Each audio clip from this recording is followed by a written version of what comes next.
Taji Mag. Man, I love the show. Thank you. Yeah, I know a lot of us are recommending the show, and you have a lot of great work. But if someone were to only watch Dope Thief, what would you hope they would say about you as an actor? This actually just happened to me, honestly. I went to a local grocery store. I just got back in town, and I went to this grocery store because I like going to grocery stores. I don't know what it is. It's like a rush. It's like me going to Disneyland. I love going to get groceries. Because it feels normal. It just feels like, and so I live in an area that's like out, so I'm in this grocery store and I could feel this woman following me. I could feel like this little Latino woman following me.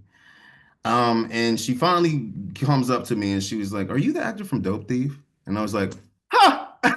Like I was like, "What?" Like, because I'm so used to Paperboy. Like I'm so used to it's all the time. It's just what it is. And for her to be like, "Are you the actor from Dope Thief?" I literally threw my arms around this woman, and I was like, "Thank you. That's so dope." That she's like, "Oh no," she's like, "Me and my husband, she's like, you should be very proud." So much so that the next week I took Marin with me to the grocery store. I was like, "Marin, we gotta go. I'm gonna just go to this grocery store. I just need juice or whatever." And so the woman happened to be working there again, and she saw me and Marin together. She's like, "In real life, you guys are friends in real life?" I was like, "Yes." Don't think. I was like, because I was like, "Marin, people like don't think."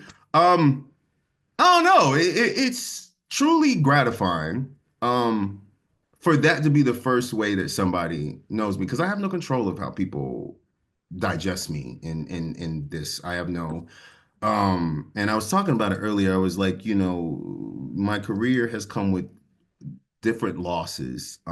Not so much losses that carry a certain kind of grief, but losses like I lost my name for a long time. Like for a long time I was Brian, for a long time I was Brian Henry, and then I'm Paperboy. And I didn't know that was going to happen. I didn't know that I would literally lose my name.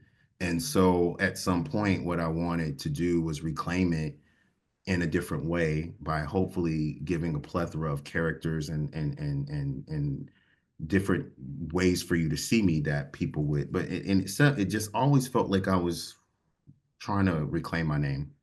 But what's really cool with this experience is that here I am with this show that is my baby, that my first EP, I'm the lead, and that it's resonating, and that for her, the first thing she saw was Dope Thief. And I'm like, oh, that's great. It really, I didn't realize how special that was going to be for me because I was just like, oh, I just didn't know. And I hope it continues to be like that. I hope that I'm occupying more spaces where people are seeing me for the first time and remember me for this character or this thing. And then even eventually maybe they'll learn all three of my names. You know what I mean? But it's however they know me or however they have taken me into their life is still important to me. So even if it is Paperboy, like I was in the middle of the desert one day and I was at a grocery store as I'm wont to do. And I watched this little white kid who couldn't have been more than 14, 15 years old, who literally waited for me to come out of the grocery store so he could scream, "Paperboy." And I was like, great.